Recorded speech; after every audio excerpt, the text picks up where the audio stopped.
नमस्कार. एका विशेष कार्यक्रमात आपलं सगळ्यांचं मनपूर्वक स्वागत. आज आपण भेटणार आहोत महाराष्ट्राचे माजी मुख्यमंत्री नारायण राणे यांना. महाराष्ट्राच्या राजकारणातील अत्यंत महत्त्वाचं नाव. 1990 पासून तर 2014 पर्यंत विधिमंडळात, विशेषतः विधानसभेमध्ये विरोधी पक्षनेते पदापासून तर मुख्यमंत्री पदापर्यंत सर्व महत्त्वाच्या जबाबदाऱ्या ज्यांनी पार पाडलेल्या आहेत असे नारायण राणे आता विधान परिषदेमध्ये प्रवेश करतायत. या पार्श्वभूमीवर आपण त्यांच्याशी बोलणार आहोत. राणेसाहेब, स्वागत तुमचं या चर्चेमध्ये. तुम्ही आतापर्यंत विधानसभेमध्ये काम केलेलं आहे आणि आता विधान परिषदेत तुम्ही प्रवेश करतायत. विधान परिषद हे ज्येष्ठांचं सभागृह आहे आणि या ज्येष्ठांच्या सभागृहात आतमध्ये जाण्यासाठी तुमच्या बरोबरीने आता ज्या पद्धतीने चुरस लागलेली आहे, घोडे बाजार सगळा चाललेला दिसतो. तुम्ही एक मुरब्बी राजकारणी म्हणून या घटनेकडे कशा पद्धतीने बघता आणि तुमची त्यावर प्रतिक्रिया काय? आपण जो उल्लेख केला तो बरोबर आहे. विधान परिषद हे वरिष्ठांचं, ज्येष्ठांचं सभागृह म्हणून ओळखलं जातं. पण आता विविध पक्षांनी जे काही उमेदवार दिलेले आहेत, मला कोणाबद्दल काय म्हणायचं नाही, पण ज्येष्ठत्वाला शोभेसं किंवा त्यामध्ये विविध विषयाचं, विविध क्षेत्राचं ज्ञान पाहिजे अशी लोक पाठवली जायची. पण आता जर आपण आत्ताचे उमेदवार सगळे जर पाहिले तर या संकेताला धरून किंवा आत्तापर्यंतच्या परंपरेला धरून बाकीच्या पक्षांनी तो विचार केलेला नाही असं मला म्हणावं वाटतं. भाजपकडे नाही, सगळ्यांकडेच आहे. कारण भाजपनेच आता नवीन उमेदवार इंट्रोड्यूस केलाय, बाकी दुसऱ्या पक्षांनी नाही केलं.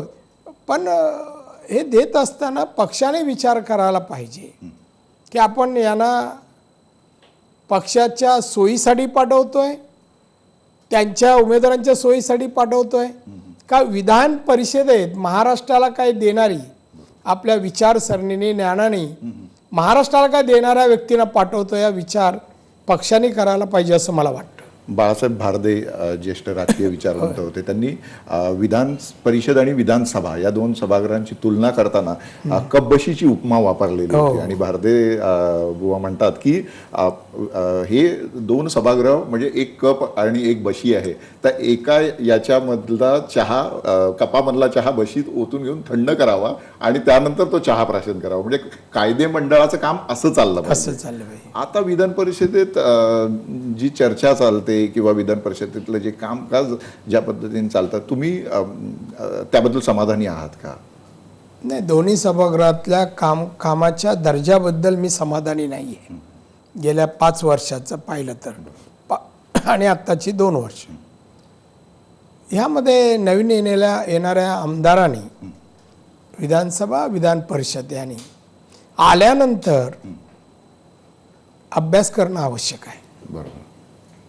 कारण महाराष्ट्राचे विषय, महाराष्ट्र वेगवेगळे विभाग, वेगळ्या विभागातून अपग्रेड त्या विभागातील कामकाजाला करत राहणं, विकासाच्या मुद्द्यावर आपल्या ज्ञानाची भर टाकून त्याच्यामध्ये वेगवेगळं मार्गदर्शन करणं, राज्याचं उत्पन्न कसं वाढेल, राज्याचा खर्च योग्य प्रमाणे खर्च होतोय का, कोणत्या खात्यांना प्राधान्य दिल्यास राज्याचा GDP वाढेल, राज्य स्थूल उत्पन्न वाढेल, दरडोई उत्पन्न वाढेल, गरिबी, कुपोषित बालकं आणि निरक्षरता कायमची कशी जाईल, या सर्व गोष्टींचा विचार करायला पाहिजे असं मला वाटतं. पण एकंदरीत 2 वर्षाचं काम पाहिल्यानंतर कोणाचाही विचार या प्रश्नाकडे नाही आहे. आपल्या भागात पाणी नाही आहे, रस्ते नाही आहे, अमुक नाही. विधानसभेचा आमदार हा महाराष्ट्राचा आमदार असतो, पण हल्ली मी पाहिलं चर्चा करताना आपल्या मतदारसंघापुरती विधान परिषदेमध्ये, सभेमध्ये केली जाते. हे चुकीचं आहे. न त्याच्यावर उठून तुम्ही राज्याचा विचार केला पाहिजे. आता ज्या पद्धतीने गेल्या 2 वर्षात म्हणजे देवेंद्र फडणवीस सरकार सत्तारूढ झाल्यानंतरच्या काळामध्ये विरोधी पक्ष जे आहेत, काँग्रेस असेल किंवा राष्ट्रवादी पार्टी असेल, याच्याही पेक्षा शिवसेना जी सत्तेत आहे ती जास्त विरोधी पक्षासारखी वागत असताना दिसते आणि काँग्रेसचे नेते हे सत्तारूढ पक्षाला पूरक भूमिका घेताना अनेकदा दिसत आलेले आहेत. आता तुमच्या प्रवेशाने हे वातावरण सगळं बदलेल असं दिसतं. हे आपलं किंवा मीडियाचं म्हणणं आहे. मी सहमत होणार नाही, कारण मी विरोधी पक्ष काँग्रेसचा आहे. पण आपण एक म्हणता त्याच्यात तथ्य आहे. सत्तेत असून शिवसेना विरोधी पक्षाची भूमिका बजावत आहे, हेही लोकशाहीला धरून नाही आहे. लोकशाही सत्तेत असल्यानंतर सत्तेच्या बाजूने असायला पाहिजे, पण ते बजावतात. त्याचं त्यांचा इंटरेस्ट अजून काय वेगळा असू शकतो. पण काँग्रेसने मात्र आपली भूमिका तीव्रतेने आक्रमकरित्या विधानसभेत मांडायला हवी असे मला वाटतं. 42 आमदार काय कमी आमदार नाही आहेत. आपला इतिहास जर विधानसभेचा पाहिला तर अनेक एकेका पक्षाचे 1-2 आमदार असायचे, 5 आमदार असायचे आणि विधानसभा गाजून गेलेले आहेत. बरोबर, लक्ष वेधलेलं आहेत सत्तारूढ पक्ष. पण आता ते दिसत नाहीये. ठीक आहे, 2 वर्षात 1.5 वर्षात महाराष्ट्रात जे झालं ते झालं. पण आता मात्र विधानसभा आणि विधान परिषदेत विरोधी पक्षाची भूमिका तुम्हाला अनुभवायला मिळेल असं मला वाटतं. तुम्ही आक्रमक, तुमचा स्वभाव आक्रमक आहे आणि तुम्ही आक्रमकपणे प्रत्येक प्रश्न धसासला होता. हा 2 वर्षाचा जो कालखंड आहे, 1.5 वर्षाचा, विशेषतः तुम्ही विधानसभेच्या निवडणुकीत पराभूत झाल्यानंतरच्या काळात, हा तुम्ही क्रिकेटचे खूप फॅन आहात, तर क्रिकेटपटूच्या आयुष्यात सुद्धा बॅड पॅच येतो. तसा बॅड पॅच होता का तुमच्या आयुष्यात? आणि आता तो संपलेला आहे का? आपण म्हणता ते खरं आहे. प्रत्येक माणसाच्या आयुष्यात बॅड पॅच असतो, सुखदुःखाचे क्षण असतात. पण माझ्या आयुष्यात बॅड पॅच म्हणणार नाही. 31 वर्षानंतर मला ही विश्रांती मिळाली, कदाचित शरीराला आवश्यक असेल. आणि आता ताज्या दमाने मी विधान परिषद जातो आहे. मला वाटतं पक्षासाठी आणि सत्तारूढ पक्षासाठी माझं विधान परिषद आगमन योग्य वेळी आहे असं मला वाटतं. निश्चितच. भाजपने जे 6 उमेदवार आता विधान परिषद निवडणुकीमध्ये टाकले, त्यांच्या मतांच्या क्षमतेपेक्षा जास्त टाकलेले, तर त्यांना राजकीय चमत्काराची अपेक्षा आहे. तुम्ही काय म्हणाल त्यावर? नाही, तुमची प्रतिक्रिया काय असेल? चमत्काराची अपेक्षा करूच नाही. चमत्कार करण्याची क्षमता भाजपच्या कोणत्याही नेतृत्वात नाही आहे. आणि भाजपचे मुळात जे उमेदवार आहेत त्यातले 5 उमेदवार तर बाहेरचेच आहेत. बरोबर, स्वतःचे 1-2च आहेत. त्या बाहेरचे जमा केलेले उमेदवार आहेत आणि त्यामुळे पक्षातलेच आमदार नाराज आहेत. मतदान कोणाला करावं? बरं, बऱ्याच जणांवर आरोपच आहेत. काय एकदम कोरे करकरीत असे नाही आहेत कोण, कुठलाही भ्रष्टाचार डाग नाही असे कोणी नाही आहेत, सगळे आहेत. त्यामुळे आणि त्यांची जर क्षेत्र पाहिलं, आतापर्यंत काम केलेल्या विभाग किंवा क्षेत्रात पाहिलं तर कुठे प्रभावी ठरलेल्या अशा व्यक्ती कोणच नाही आहे.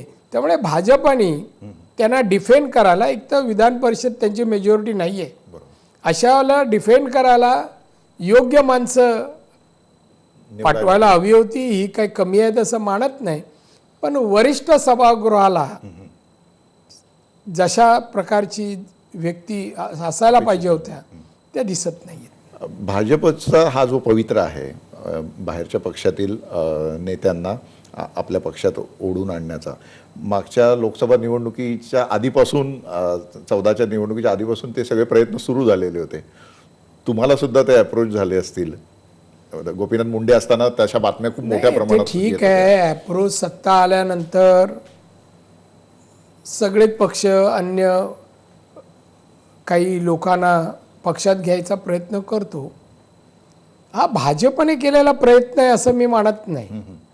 अन्य पक्षातले काही जे लोक आहेत ज्यांना त्या पक्षात स्थान नाही आहे, चला भाजपात जाऊया, काहीतरी आपल्याला मिळेल, या भावनेतून आलेले आहेत, प्रवाहात आलेले आहेत. हा प्रवाह भाजपचा जो होता त्यात सहभागी झालेत. त्यात भाजपचं असं श्रेय नाही आहे घेण्याचं. काय कोणाचंही नाव घ्या, जे गेले आहेत ते सहभागी झालेत. त्यामुळे असं काही त्यांचं नव्हतं. आता सुरेश प्रभू आले, काही तसं काय त्यांचं महाराष्ट्रात कुठल्या मतदारसंघात प्रभाव आहे आणि असं काय आयुष्यात त्यांनी करून नाही दाखवलं. त्यामुळे आले प्रभावात, मिळाली त्यांना खासदारकी आणि मंत्रीपद. त्यामुळे इथेही तेच आहे. त्यामुळे भाजपने घेण्यासाठी काय मेहनत केली अशी नाही, ऑटोमॅटिक सत्ता आल्याबरोबर आलेले आहेत. आत्ताचं राजकारण तुम्ही बघता जवळून, आणि जेव्हा तुम्ही शिवसेनेतून काँग्रेसमध्ये आलात त्यानंतर बदललेलं तुमचं राजकारण तुम्ही पाहिलेलं आहे. म्हणजे तुम्ही सेनेत असतानाचे नारायण राणे आणि काँग्रेसमध्ये गेल्यानंतर बदललेले राजकारण नारायण राणे, या राजकारणामध्ये तुमची घुसमट होते असं अनेकदा दिसत आलं याच्या आधी. नाही, शिवसेनेत काय आणि बीजेपीत इथे काँग्रेसमध्ये काय, तिथेही असताना माझ्या विरुद्ध काही नेते होते कटकारस्थान करायला. तेव्हा तिथे मी कटकारस्थानाच्या ह्याच्यात नव्हतो असं नाही, कटकारस्थान चालूच होती. तेच काँग्रेसमध्ये आहे. काँग्रेसमध्ये आल्यावर प्रमाण जास्त असेल की नारायण राणे प्रभावी ठरला तर आपलं काय, नारायण राणे आले तर आपलं महत्त्व कमी होतं. माझी जी लोकप्रियता आहे, माझी काम करण्याची पद्धत आहे, हे जर पाहिल्यानंतर तर त्यांना भीती वाटते आणि म्हणून मला विरोध अंतर्गत चालू असतो. तो तिकडे होता, आज इकडेही आहे. त्यामुळे माझी सुटका नाही. पण मी स्वतः या कोणत्याही गोष्टीवर नाराज नाही. मी कॅपेबल आहे. मला वाटतं कोणी काही करा, मला जे मिळायचं आहे आणि मला जे करायचं आहे ते मी करणार, आणि मला लोकांसाठीच करायचं आहे. पक्षाने विश्वास टाकला तर पक्षासाठी आणि जनतेसाठी काम करत राहावं, हेच माझं खरं म्हणजे मी माझी ड्युटी समजतो, म्हणा जबाबदारी समजतो आणि कर्तव्य निभावतोय मी. पण आता तुम्ही जे म्हणालात की तुमची काम करण्याची पद्धत हेच तुमच्या या सगळ्या जलसीचं कारण ठरत आलेलं आहे. याच्या आधी सुद्धा जेव्हा तुम्ही उघडपणे पक्ष नेतृत्वाकडे मुख्यमंत्री पदासंदर्भात मुद्दा मांडलेला होता, त्यावेळेस सुद्धा म्हणजे विलासराव देशमुख, सुशीलकुमार शिंदे, अशोक चव्हाण हे मुख्यमंत्री, पृथ्वीराज चव्हाण, हो, हे 4 मुख्यमंत्री झाले. त्या याच्यामध्ये प्रत्येक वेळेस तुम्ही स्पर्धेमध्ये होतात. तर आता पुढच्या निवडणुकीच्या दृष्टीने तुम्ही मुख्यमंत्री पदाचे दावेदार म्हणून 4 वेळेला मी स्पर्धेत आघाडीवर होतो. आता ते शेवटी मागे का जातो ते माझ्या हातात नाही आणि मी काय भाष्य करू शकत नाही. मी तुम्हाला आत्ताच सांगितलं, काम करत राहणं, या महाराष्ट्रात आपण काहीतरी घडून दाखवावं, करावं, काम आणि कार्याने आपलं नाव घेतलं जावं, या उद्देशाने मी काम करतोय, पदासाठी करत नाही आहे. आता लोक किंवा पत्रकारच मला स्पर्धेत आणतात, त्याला माझा नाविलाज आहे. तुम्ही ज्या पद्धतीने संघर्ष केलेला आहे जीवनामध्ये लहानपणापासून, विशेषतः तुमचे वडील गेल्यानंतरचा काळ, आणि तुम्ही स्वतःचं शिक्षण स्वतःच्या बळावर केलं, आपल्या भावंडांचं केलं, आणि त्यानंतर राजकारणामध्ये तुम्ही उभे राहिलात. या सगळ्या याच्यामध्ये विशेषतः राजकीय तुमच्या वाटचालीत बाळासाहेब ठाकरेंचं खूप मोठं योगदान आहे, सातत्याने तुम्ही मान्यसुद्धा करत आलेला. आता बाळासाहेब राजकारणात नाही आहेत. त्यावेळेस बाळासाहेबांच्या बरोबरीने भाजपत जे प्रमोद महाजन होते ते सुद्धा नाही आहेत, विलासराव देशमुख नाही आहेत, मुंडे साहेब नाही आहेत. या महत्त्वाच्या नेत्यांच्या अनुपस्थितीबद्दल तुम्ही काय सांगाल? बाळासाहेब ठाकरे यांच्याबद्दल आपण नाव घेताच होतं, एक ग्रेट व्यक्तिमत्व होतं, ग्रेट राजकारणाच्या पलीकडचं व्यक्तिमत्व होतं, आणि ते माणूस म्हणून शब्दामध्ये सांगता येणार नाही असं त्यांचं व्यक्तिमत्व होतं. माझ्यासारख्याला घडवलं म्हटलं तर ते चुकीचं होणार नाही. आम्ही मध्यमवर्गीय कुटुंबातून मी आलेलो, तुम्ही आता जे सांगितलं ती वस्तुस्थिती आहे. आणि अशा वेळेला साहेबांच्या विचाराने, शिवसेनेच्या विचाराने, त्यावेळेला मराठी माणसाची मुंबईतली स्थिती पाहून शिवसेना जन्माला घातली आणि मी 16 वर्षाचा असताना शिवसेनेत सहभागी झालो, चेंबूरला राहायचो. पण साहेबांचे विचार, साहेबांचा सहवास, साहेबांचं मार्गदर्शन, साहेबांची प्रेरणा, यामुळे जे काय आयुष्यात शिकायला मिळालं त्यातूनच महाराष्ट्राला नारायण राणे मिळाला असं म्हटलं तर चुकीचं होणार नाही. साहेबांनी फार पदं दिली. म्हणजे शिवसेनेत असताना मला पदं मागायला लागली नाही. ना शाखा प्रमुख, ना नगरसेवक, ना आमदार. आमदार तर बोलून सांगितलं तू जा मालवणला, तिकडचे लोक मागतायत. शाखा प्रमुख तर मी गावी असताना शिवाजी पार्कला डिक्लेअर नाव झालं दसऱ्याला. नगरसेवक पण तिकडे कोण उभं राहत नव्हतं चेंबूरला, आणि म्हणून बोलून सांगितलं बा 125 मधून तू उभा राहा. प्रत्येक वेळा मुख्यमंत्री त्यांनी जाहीर केलं.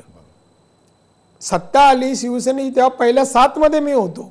कॅबिनेट पहिली 7 कॅबिनेट जाहीर केले त्यामुळे शिवसेनेने मला पदं देताना मला मागायला त्यावेळेला लागली नाही, मिळत गेली. ठीक आहे, नियतीच्या मनात काय होतं आणि म्हणून मला 2005ला शिवसेना सोडायला लागली. मी आता तो दोष कोणाचा देणार नाही. ते घडलं ते घडलं. कदाचित तिथे राहणं नियतीला आवडलं नसेल, मी पक्ष सोडावा असं वाटलं असेल. कुठल्या पदासाठी मी शिवसेना सोडली नाही की बाबा काँग्रेसमध्ये आल्यावर मला अमुक मिळतं. काँग्रेसमध्ये यासाठी आलो, बाकी पक्षात न जाता राष्ट्रीय लेवलला मला काम करायला संधी भविष्यात मिळेल आणि या भावनेतून मी आलो. तुम्ही अजूनही राष्ट्रीय लेवलवर हो, काम माझी करायला इच्छा मिळावं. आहे. हो, कारण मी ज्या प्रकारचं काम महाराष्ट्रात केलं, मला वाटतं तिथे जावं आणि आपली क्षमता, कुवत आणि पात्रता दाखवावी. पक्ष संघटनेमध्ये काम करण्याची तुमची इच्छा आहे राष्ट्रीय पातळीवर की कुठलीही जबाबदारी पक्षाच्या प्रमुखांनी दिल्यास सांभाळण्याची माझी तयारी आहे.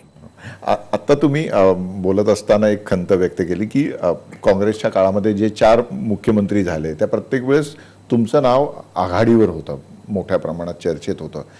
पण तुम्हाला काय वाटतं कुठल्या कारणामुळे तुम्हाला मुख्यमंत्रीपद नाकारलं गेलं असेल? आता ज्या पक्षात आहे त्या पक्षातली कोणती कारणं सांगणं योग्य होणार नाही.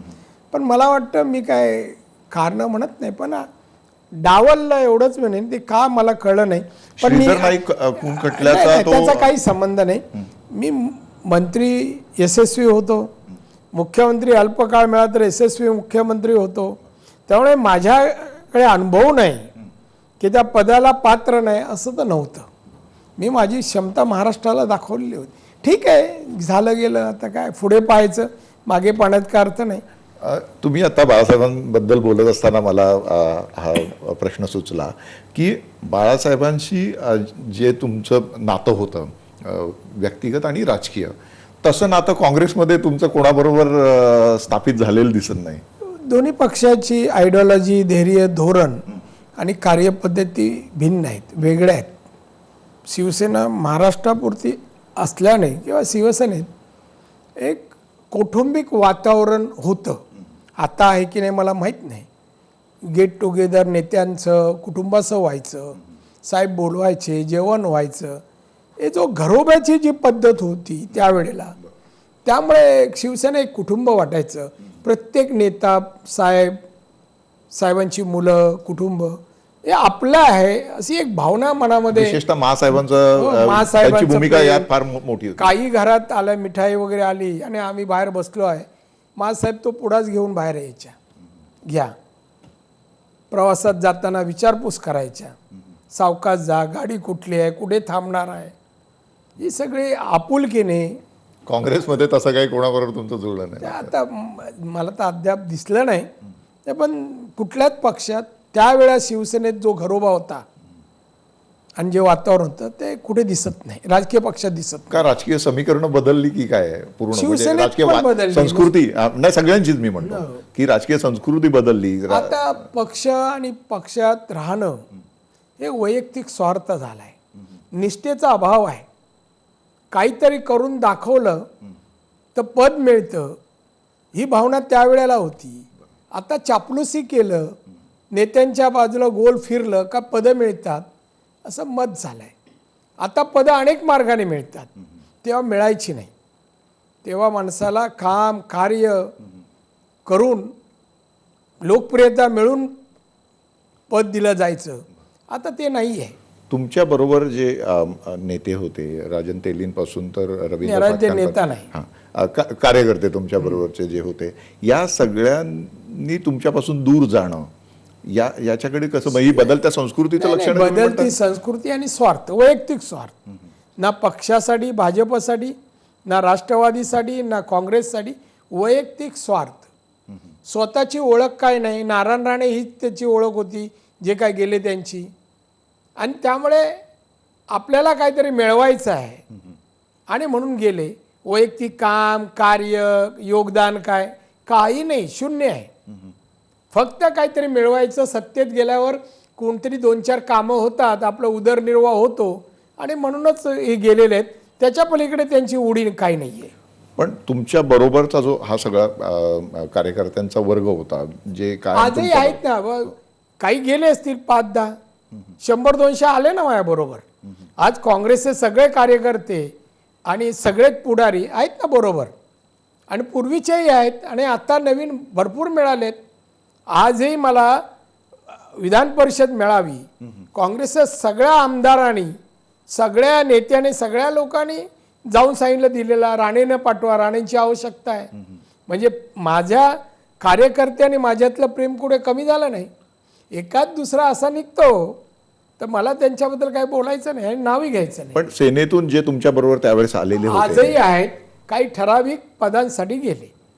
कोकण हा तुमचा बालेकिल्ला होता आणि कोकणातील प्रश्न तुम्ही सातत्याने पूर्ण राज्यासमोर आणत राहिलात, त्या विषयावर भांडत राहिलात.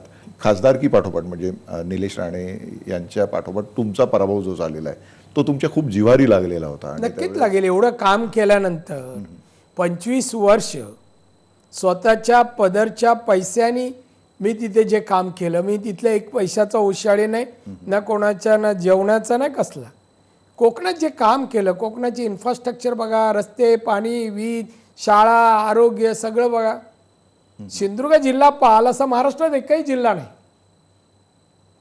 अहो पाण्याची एवढी टंचाई आहे, पण सिंधुदुर्गात 3 एकाच वेळेला नळ पाणी योजना दिल्या. धरणं आणली मी. आज धरणांना 2 वर्ष पैसे नाही आहेत.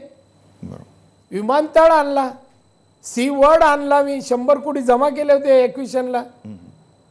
एकही बंदर नव्हतं, पूर्वी बंदर होती, बंदर होते, बंदर रेडी बंदर मी मंजूर केलं, ॲग्रीमेंट केली. एवढं सर्व इन्फ्रास्ट्रक्चर पासून शैक्षणिक, आज कोणते शिक्षण नाही मिळत. आता मेडिकल कॉलेजचं काम चालू आहे, इंजिनिअरिंग कॉलेज आहे, हॉर्टिकल्चर पासून डेअरी, ॲग्रिकल्चर सगळ्या प्रकारचं शिक्षण आहे. इंग्लिश मिडियम तर तालुक्याला नाही. तुम्ही इतकं सगळं केलं कोकणच्या जनतेसाठी, ठीक आहे, तर लोकांनी- कोकणचे लोक तुमच्यावर का नाराज झाले असावेत? तुमच्या मुलांसंदर्भात जे बोललं जातं, नाही. नितेश राणे, निलेश राणे ऐकून यांच्या या, मुलांची कार्यपद्धतीबद्दल काही चुकी नाहीये आणि मुलं फार कमी असतात. माझ्या जवळच्या लोकांनी जेव्हा मुलं राजकारणात आली त्या आपल्याला आपल्या पदाला धोकाही समजून मुलांना बदनाम करायचं काम केलं. मुलं महिन्यातून 1-2 दिवस जातात जिल्ह्यात, याच्या पलीकडे ते नाही ना. 2 दिवसापलीकडे मुलं जिल्ह्यात नसतात. कोणतं काय केलेलं आहे मुलांनी. पण बदनाम करायचं काम, बाबा खासदारकीला निलेशनी लढू नये, आपल्याला मिळावी, आमदारकी मिळावी आणि म्हणून ही षडयंत्राचा तो भाग आहे. पण लोकांनी आता काय मिळवलं? ठीक आहे, माझ्याऐवजी निवडून दिलं, त्यांना काय येतं, काय माहीत आहे, काय प्रयत्न केले? आज सगळी विकास कामं बंद आहेत, विकास ठप्प झाला आहे.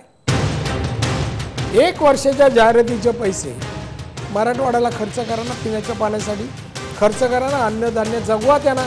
येणारी 6 महिने तिथल्या शेतकऱ्यांना जगवायला भाजपने पैसे खर्च करावे.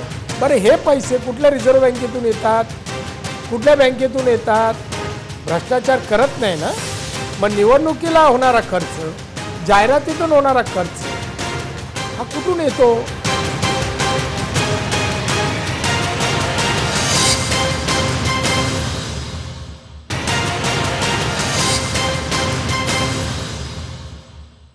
एकूणच म्हणजे तुमची कोकणविषयीची तळमळ ऐकत असताना एक गोष्ट प्रकर्षाने जाणवली, ती म्हणजे गेल्या 5-7 वर्षापर्यंत महाराष्ट्राच्या वेगवेगळ्या भागातून जे नेते होते ते नेते त्या भागाचं प्रतिनिधित्व करताना दिसायचे.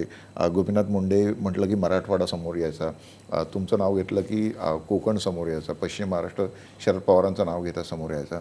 आता आणि त्या काळामध्ये विदर्भाचं असं नेतृत्व दिसत नव्हतं. आता परिस्थिती एकदम बदललेली आहे आणि आता विदर्भ म्हटलं की विदर्भाचं नेतृत्व समोर येतं. नितीन गडकरी असतील, देवेंद्र फडणवीस असतील, हा जो म्हणजे विभागीय समतोल कसा साधला गेलेला आहे याकडे तुम्ही कसं बघता, म्हणजे त्यावर तुमची काय नाही, आपण जी काय नाव घेतली त्यामध्ये आता विदर्भाला, यापूर्वी विदर्भाचे मुख्यमंत्री होते, तरी विदर्भ पण ते खूप आधी होते, म्हणजे आधी होते, असू दे केव्हाही असू दे, होते महाराष्ट्राचे. त्यांनी कोणी महाराष्ट्र तोडायची भाषा नाही केली की आम्ही मागे राहिलो आहे, वेगळे व्हायचं आहे. नाही, त्यांनी विदर्भाला पुढे आणण्याचे विविध मार्ग चोखाळले, स्वीकारले. आता जे नेतृत्व आहे, मी नितीन गडकरींबद्दल काय बोलणार नाही कारण ते दिल्लीला आहेत. महाराष्ट्रात जे आहेत त्यांना विदर्भाचा विकास करायला संधी आता मिळाली आहे. बरोबर. जे कोण नेते आहेत, म्हणजे तुम्हाला मुख्यमंत्री देवेंद्र फडणवीस असो, सुधीर मुनगंटीवार असो, जे कोण आहेत त्यांना गेल्या 1.5 वर्षात काय विदर्भातल्या लोकांच्या जीवनामध्ये फरक पडला? आत्महत्या थांबल्या काय? दरडोई उत्पन्न वाढलं काय? काय केलं? हे बघा, शेवटी शरद पवार, वसंतदादा पाटील किंवा जे काय नावं घेतलीत तुम्ही, आज मुंडेने साखर उद्योग म्हणजे ऊस, साखर उद्योग, वेगळी धरणं आणली ना, ऊसाची एवढी लागवड होते, त्या योगदान आहे ना मुंडेंचं. पश्चिम महाराष्ट्र एवढा आर्थिक सबळ झाला आहे, शेतीमध्ये प्रगती आहे ना, शरद पवार, वसंतदादा पाटील, यशवंतराव चव्हाण यांचं योगदान आहे ना. तसं योगदान आज दिसतंय का विदर्भामध्ये? त्यामुळे नुसतं भाषण करून परिस्थिती बदलत नाही किंवा वेगळा विदर्भ करून परिस्थिती बदलेल असं कोणी समजायचं काय कारण नाही. अंगात धमक पाहिजे, विचारसरणी, विकासाची विचारसरणी पाहिजे आणि विकासाला केलं योजना राबवायची धमक पाहिजे. आज अधिकारीच ऐकत नाही म्हणून तुम्हीच सांगता, मग विदर्भात जाऊन उद्या ऐकतील कशावरून? मग आता विदर्भाचेच मॅक्झिमम अधिकारी आणलेत, कुठे काम करतायत? आम्ही कधी ही तक्रार नाही केली अधिकारी ऐकत नाही ना, आम्हाला डावं महाराष्ट्राच्या अधिकाऱ्यांचा विशेष दर्जा आहे आणि अतिशय चांगलं काम करतात, आम्ही कौतुकच केलं अधिकाऱ्यांचं. आता उलट आहे. थोडक्यात मराठी भाषा आहे ना, नाचता आहे ना अंगण वाकडं, ही देवेंद्र फडणवीस सरकारची आताची परिस्थिती आहे. आणि म्हणून विदर्भात असं काय यांच्या तोडीचं अशी नाव, त्यांच्या तोडीचं नेतृत्व झालं आहे हे मी समत नाही. आता तुम्ही जे म्हणाल की नाचता येईना अंगण वाकडे अशी परिस्थिती या सरकारची झालेली आहे, तर ही जी त्यांची म्हणजे ज्या ठिकाणी ते कमी पडत आहेत, सरकार ज्या ठिकाणी कमी पडत आहे, तर ते कमी आहेत हे दाखवणारे विरोधी पक्ष तेवढे सक्षम नाही आहेत. आता ती जबाबदारी तुमच्यावर जास्त येणार नाही आहे, तशी नाही आहे. याच्यामध्ये मीडियाचा पण पक्षपात आहे. आता तुम्ही पहा, नुसतं ही 4 स्तंभ जे आहेत ते सरकारवर अंकुश ठेवण्यासाठी आहेत. विरोधी पक्षाची जबाबदारी आहे चुका दाखवा, विकास कसा करायचा ते मार्गदर्शन करा. मीडियाचं पण ते काम आहे, पण मीडिया वनतर्फे. आज मला सांगा, 1.5 वर्षात अच्छे दिन आने वाले हैं आले का? महागाई कमी करणार झाली का? 5 कोटी लोक तरुणांना नोकऱ्या मिळाल्या का? 5 लाख इन्कम टॅक्स लिमिट होणार झालं का? अशा अनेक घोषणा ज्या होत्या याबद्दल मीडिया का नाही? आता मीडियानं जाहिरात दिली, पण मीडिया आम्ही विचारतो कुठे आहेत आजचे दिन, आम्ही सातत्याने, परंतु आपण आपल्याबद्दल नाही, मी टोटल मीडियाबद्दल बोलतोय.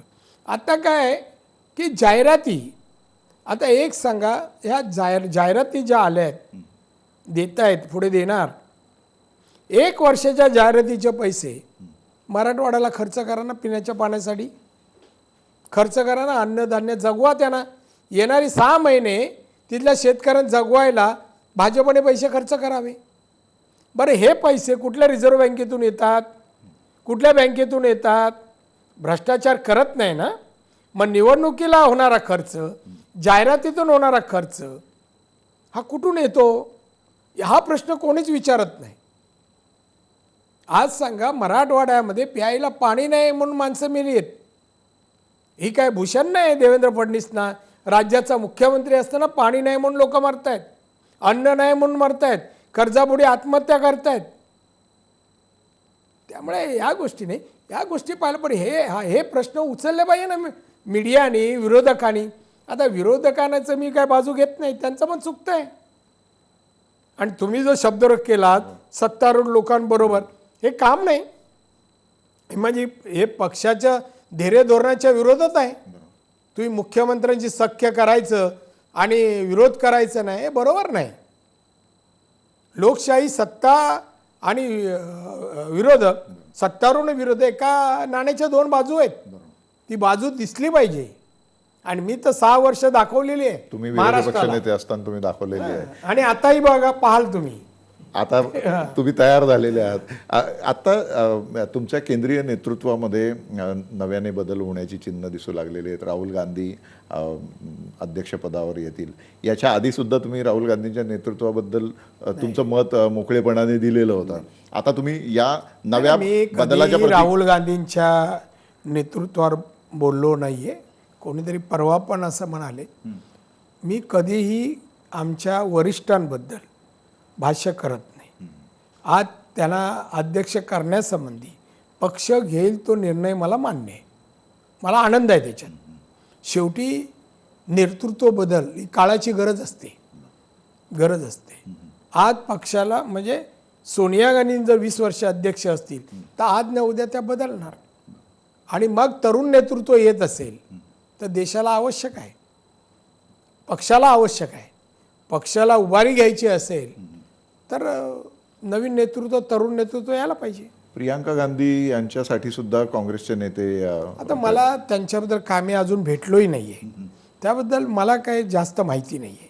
आणि मला खरंच त्या केंद्रीय नेतृत्वाबद्दल मला काय बोलायचं नाही. जे काय जिथे मी आहे, सक्रिय आहे, तिथे बोलेन. पण तुम्ही आता केंद्रीय पातळीवर काम करण्याची तयारी दाखवलेली पक्षात आहे, आहे. राष्ट्रीय पक्षात आहे, संधी देईल जाणार तेव्हा बोलेन ना. निश्चितच. आता ज्या पद्धतीने तुम्ही काम केलेलं आहे याच्या आधी आणि आता विधान परिषदेच्या या सगळ्या पार्श्वभूमीवर एक असा प्रयत्न चाललेला दिसतो की राष्ट्रवादी काँग्रेसची मतं भाजपचे उमेदवार खातील की काय, अशा पद्धतीने चर्चा चाललेली दिसते. तर तुम्हाला काय वाटतं की तीन पैकी एक मात्र जी राष्ट्रवादीत काँग्रेसमध्ये फार अनुभवी नेते आहेत, अनेक निवडणुका लढलेल्या आहेत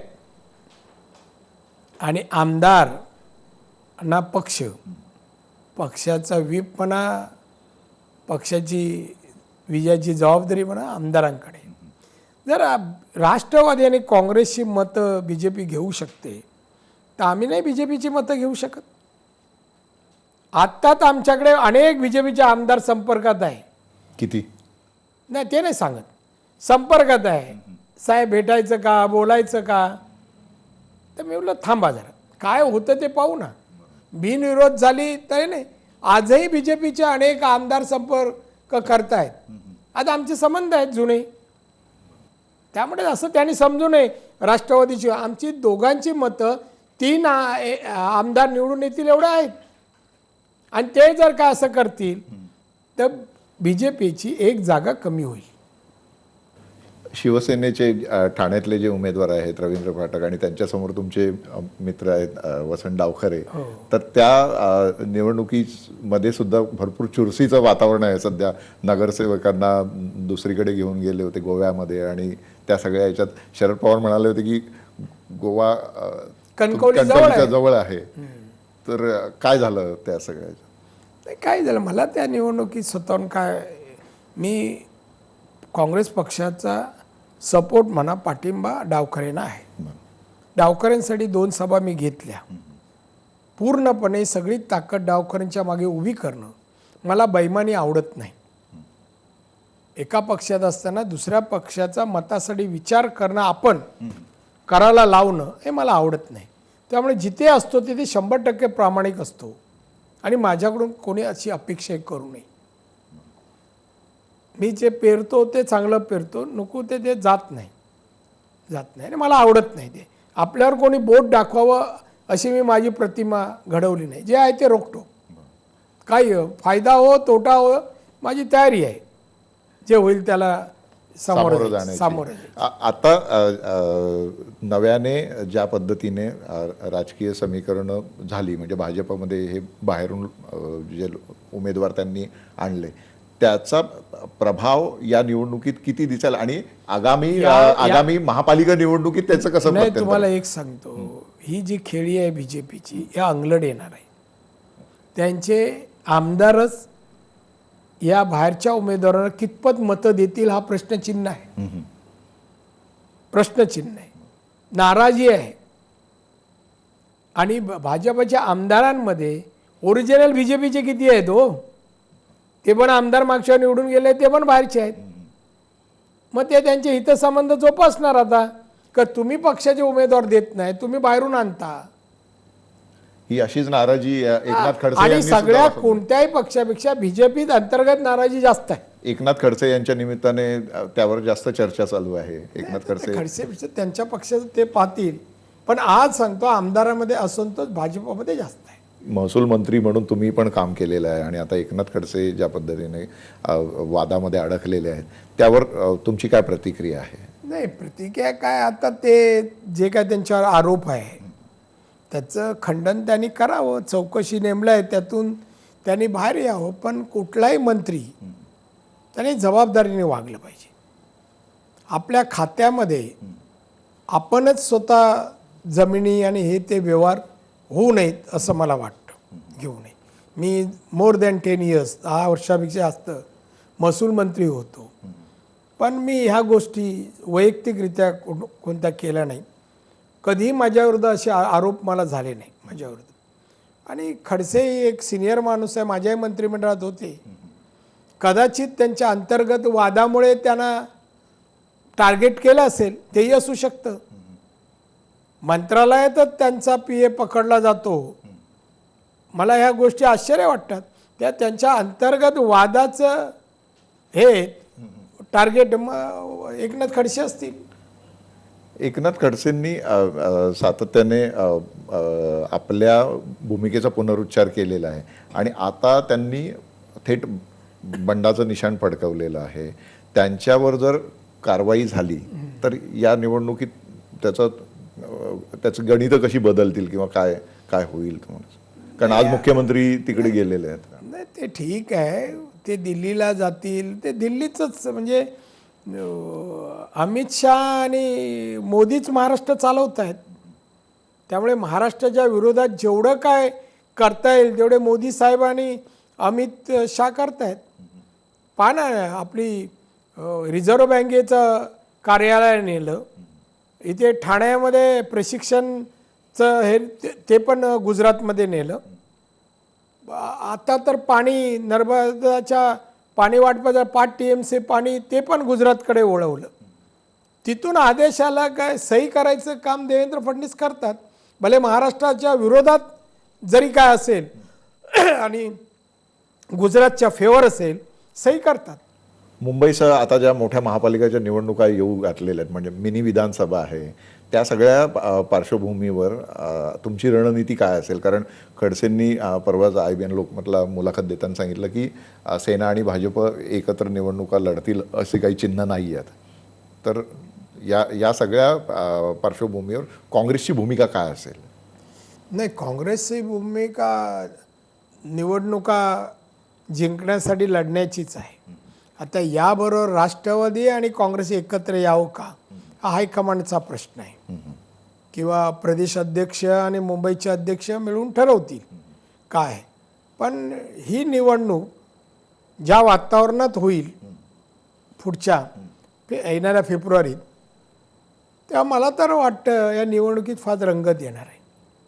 रंगत कल्याण डोंबिवलीपेक्षा रंगत येईल. ओके. तुम्ही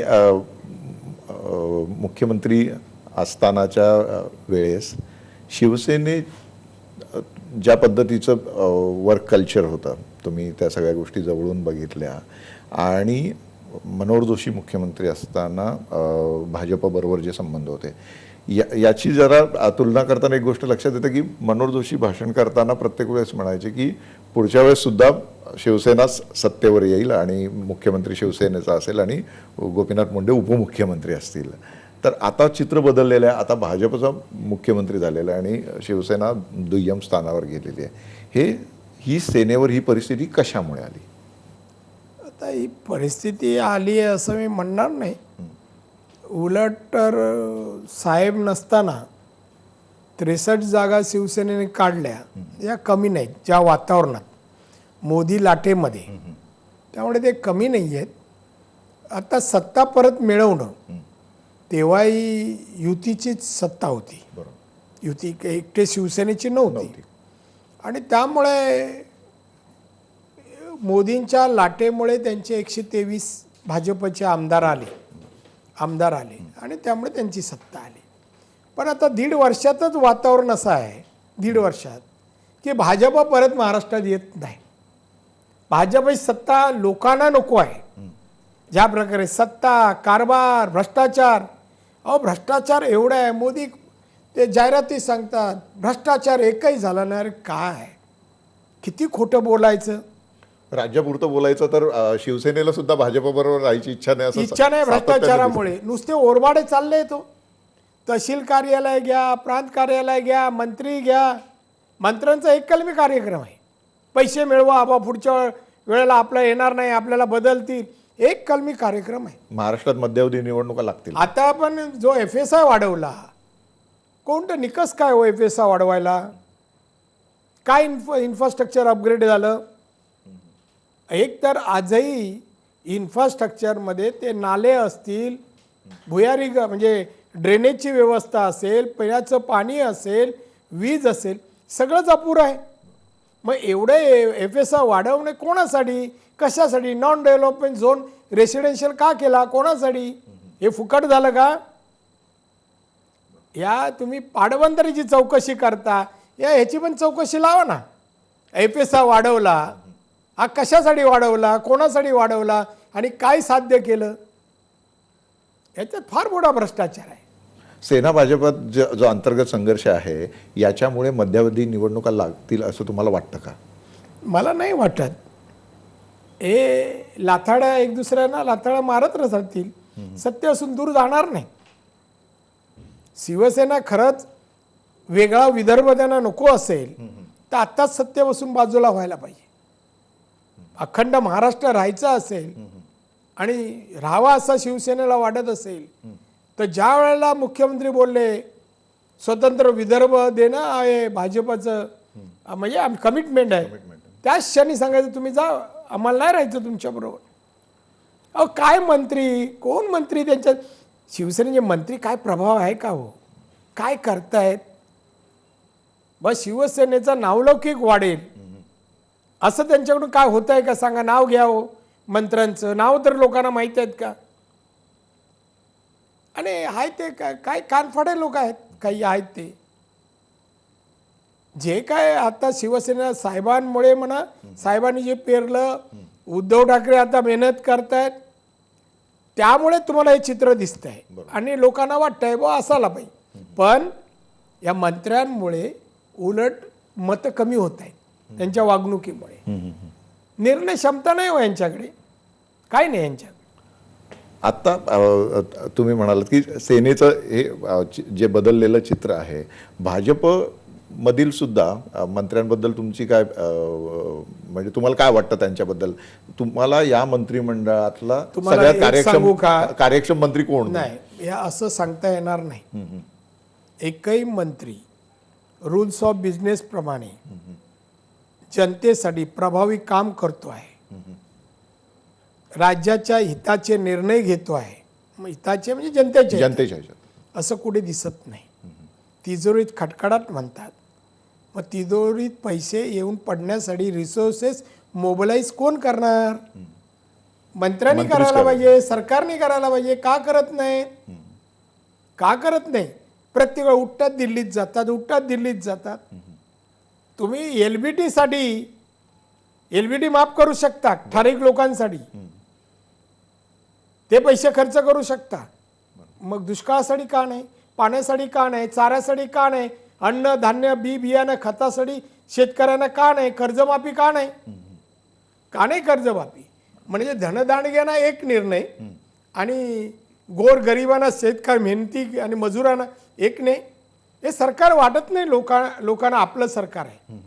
रघुराम राजन यांच्या दुसऱ्या टर्मबद्दल सध्या बोलणं चालू आहे.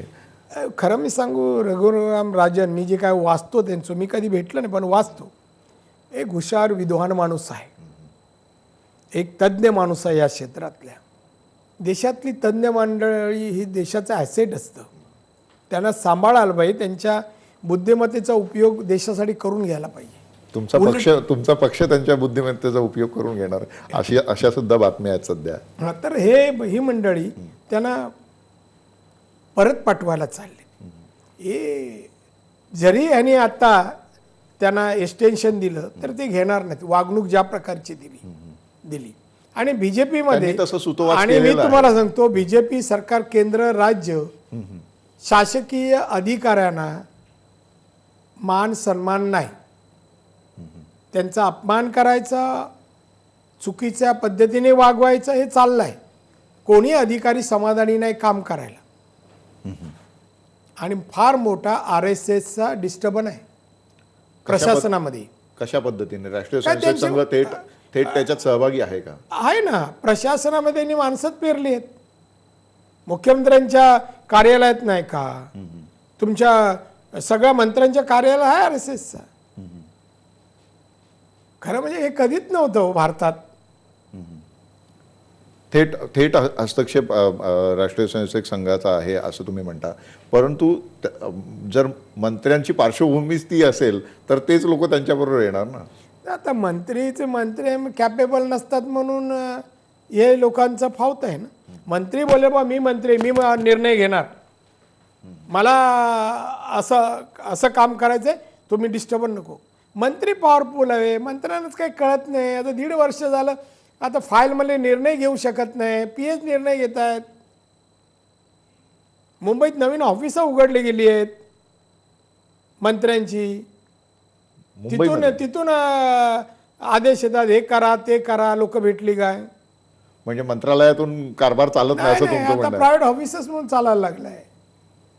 हा खूप मोठा आरोप तुम्ही करता. आरोप कशाला? हा वस्तुस्थिती, मी ऑफिसचा ॲड्रेस देईन.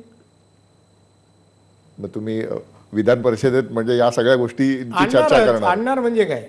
निश्चितच तुमच्या आगमनाकडे सगळ्यांचे डोळे लागलेले आहेत.